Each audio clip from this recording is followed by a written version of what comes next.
All right, I know a lot of you are heading into Dynasty rookie drafts. You may have already done yours or it's upcoming. So I wanted to show you how my 5-round board looks, okay?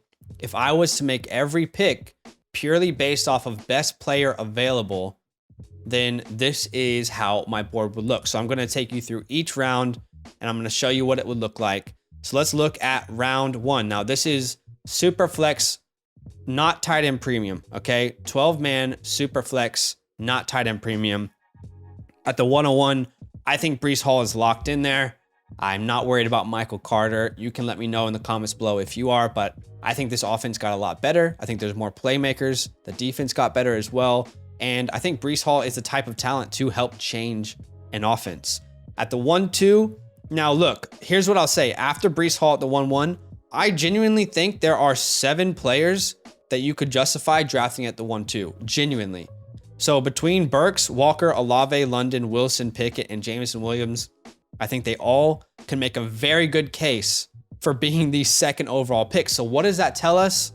That tells us, unless you really want to grab Kenneth Walker and secure because of running back scarcity, maybe it's a good idea to try and move back from the 1-2 and get future draft capital or, you know, some more value in return. So if I have the 1-2, I am really looking to trade out maybe to the 4, to the 1-5, to the 1-6, somewhere back, even as far back as the 1-8 or the 1-7 if you want to guarantee one of those wide receivers. But again, Burks, Olave, London, Wilson, Jameson Williams, I think they're all in the same tier. They all have same opportunities. Burks, A.J. Brown is gone, so he's going to be able to fill that hole hopefully for them. Ryan Tannehill is a quarterback that I trust a little bit more than Marcus Mariota. And at least for as far as consistency for my fantasy wide receiver, both Burks, Olave, and London, I believe will have more than enough target share to succeed as rookies. Kenneth Walker, I put at the 1-3. Some people don't like the landing spot. I do. Rashad Penny is not a threat long-term. He will be involved in Kenneth's rookie year, but Penny is not a threat long-term. And this is an offense that prides itself on the run game. So I think Kenneth Walker is going to be more than suitable for the 1.03. Olave, a lot of people are going to be confused about this, but for me, Chris Olave's landing spot is beautiful, okay? And I already had Olave ranked as a better prospect purely based off of talent over Wilson and London. Now you can disagree with me. They're in the same tier. They're in the same tier as players. So they're very close in my scouting grades. But for me, I liked Olave a little bit better. I liked his film. But now you land in New Orleans.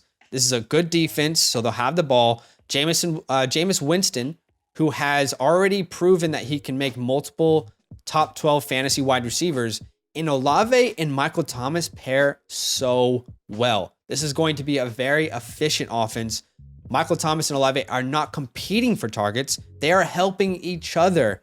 So I think I love that landing spot. London, he's going to get so much opportunity. You could take him as high as the 102. I'm not upset about it. Just don't love him as a talent long-term. Then Olave at the 1-6, safest floor. Kenny Pickett at the 1-7. So many good weapons around him. I mean, if you're looking for a quarterback, I'm not upset. Again, like I said, if you take him as early as a 1-2. Najee Harris, Claypool, Deontay, Pickens, Pat Freiermuth. I mean, there are so many weapons in this offense for him to succeed. And I'm not really worried about Mitch Trubisky. Then Jameson Williams at the 1-8. My favorite wide receiver in the class. However, when I am picking rookies, I need to project 1 year from now. Will they be more valuable than these other guys? And because of the competition, because of the injury, I do think that Jameson Williams, it's going to take him a little while to really hit his peak.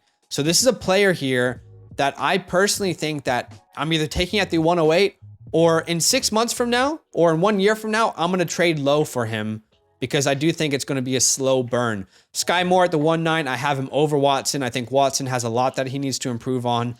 Worst drop rate of any wide receiver in the class. Love both of their landing spots. I keep seeing Dotson fall out of the first round, and I understand it, but someone who was drafted as a top 16 pick in the NFL, I feel like that person deserves draft capital. So I'm taking Dotson absolutely as a first round pick. Then George Pickens, another guy that I'm obsessed with, similar to Jameson Williams. I love these guys as talents, but again, it's going to be a slow burn in Pittsburgh. He's behind Deontay. maybe behind Claypool. We don't know at this point. But there's also Najee in that offense, as well as Pat Fryermuth. So he's one of those guys who I'm probably, again, looking to trade for halfway through the season when I think he might have a slower start, because I believe in the talent. I just think it's going to be a slow burn. Now let's look at the second round.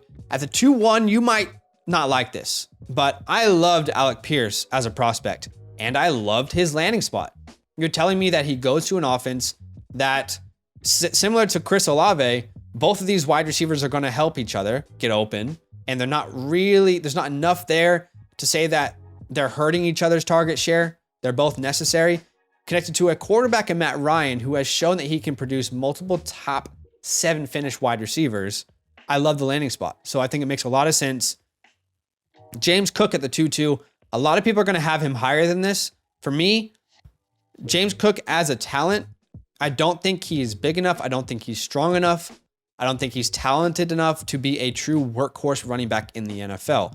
I said that he would be like James White in the NFL, and he lands in a fantastic spot. I think he's going to be utilized. That's why I have him at the 2-2, which is pretty high for me. But still, I don't think that Devin Singletary is out of the conversation.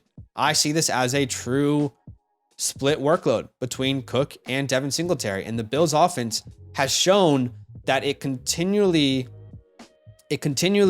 uses different running backs dependent on what they need that week for the game plan. So I don't think Cook is coming in and taking 70% of the workload.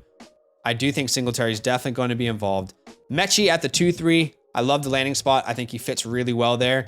And this is where I think you can start taking a shot on some of these quarterbacks. I know they went late, guys, but it's super flex. Okay. And everyone after this, almost all these players didn't even get drafted before them anyway.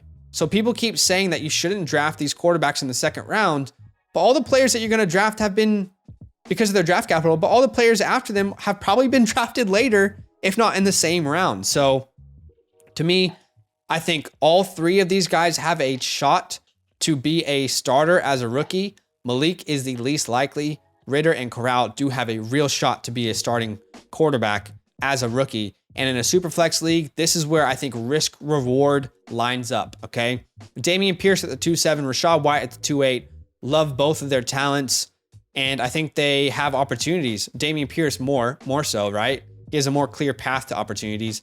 Then we got David Bell, Tolbert, Wandale, and Algier. I've made a video about Algier. Hopefully you were able to watch that already. Wandale is lower for me because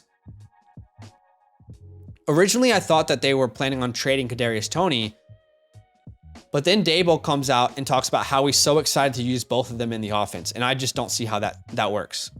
Tolbert, I think, can absolutely compete for the wide receiver 2 position there. Michael Gallup, I've said this before, but they didn't pay him a lot of money. He got a contract. It's for a lot of years, but it was team friendly if you really look at it on a per year basis. Now we can see the 3rd round. And I am actually going to show you the 3rd, 4th, and 5th round. And I'm just going to highlight players that you might be confused about because I don't want the video to be too long. But this is kind of where I see these players going. I love McBride. I think it's going to take a long time for him to be relevant. A lot of competition there, even with D-Hop gone. Ertz is going to be the most targeted tight end there, so he might not really get a chance from day dot. Dubs is a little bit high, but for me, when I look at Romeo Dubs and Christian Watson, obviously Christian Watson is the better prospect. He's a far better talent and an athlete, but Romeo Dubs is a better pass catcher. And I'm a little bit worried about Christian Watson. I'm not drafting him, but I'm a little bit worried about him. So I think Romeo Dubs presents a really, really good opportunity there with not a lot of people to compete with.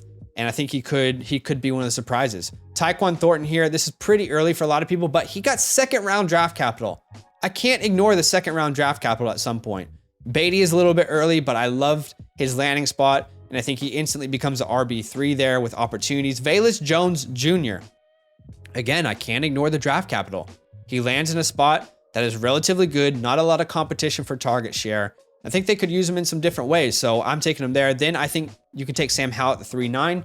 This is where I think it becomes, again, the risk reward. Sam Howell probably enters as a quarterback 3 on the year, but if he develops, if Carson gets injured, who knows? I mean, there could be a shot for him. So at this point, risk reward, you know? Jelani Woods is at the 3-12. And again, I don't, you can tell I am pretty low on these tight ends. I don't think we're going to see a Pat Freiermuth this year, one of those mid-round tight ends that breaks out as a rookie. I struggle to see a situation where that happens. But I do like these guys. I just think they're slow burns. And maybe one person is a breakout. I couldn't tell you who out of the 7 that are on my board, that would be that person. Looking at the 4th round, Danny Gray, again, a guy who got 3rd round draft capital. I'm curious to see how San Francisco is going to use him. Keontae Ingram, I really, really liked Keontae Ingram's tape. I thought he could be a very good 1st and 2nd down running back. And if James Conner gets injured, which he has a lot in his career, I think he would be the running back to step in, not Eno Benjamin. So I'm really intrigued by him. I like these tight ends.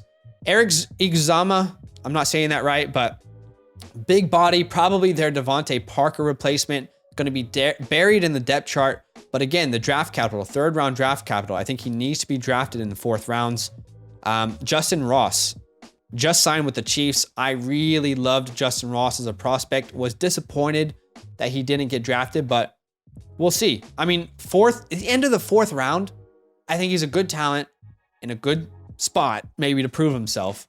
And if he gets cut in a month, in 2 months, in camp, I mean, the 4-12. What am I really wasting? And here is where I feel like in the 5th round, all the tight ends should really go. Again, they all have upside, but I couldn't tell you who's really going to be relevant. A name that really sticks out to me, 2 names, would be Cole Turner and Jake Ferguson. Cole Turner, because he really stood out to me as a sleeper when I watched his film.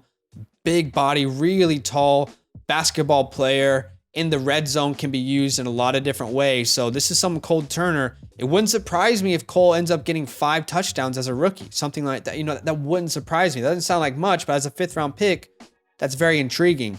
Jake Ferguson reminds me a lot of Dalton Schultz. And Dalton Schultz is on a 1-year contract. So someone that maybe you could stash on your taxi. And most of these guys in the 4th, 5th rounds are taxi stashes. Then the Baltimore tight ends. I mean, now we've got so many tight ends there in Baltimore. Isaiah Pacheco, a really interesting guy. Again, risk reward for these quarterbacks. And then I think pretty much from 5-10 onwards, there are so many different take a shot type players that you could put on your taxi. I could only do so much as far as how many players I was going to show, but this is my current board as it stands for a Superflex non-tight end premium rookie draft. You can absolutely let me know what you think about this. And by the way, if you would like to unlock our rankings, I have all of my rankings on Patreon, okay? So if you sign up to the Close Friends Plus tier and above, I will link the Patreon link in the description. But if you sign up to our Close Friends tier and above, you will have access to my Dynasty Rookie Superflex rankings, my Dynasty Rookie individual positional rankings. You have access to our regular Dynasty rankings, which includes regular players and rookies all in one. So if you're doing startups, you know where to draft them in my eyes. Also have our rookie rankings. Our redraft rankings. You can also play in leagues with us there. You can get unlimited advice through a DM. So check it out. Comment down below. There's going to be players that you disagree with here. That's okay.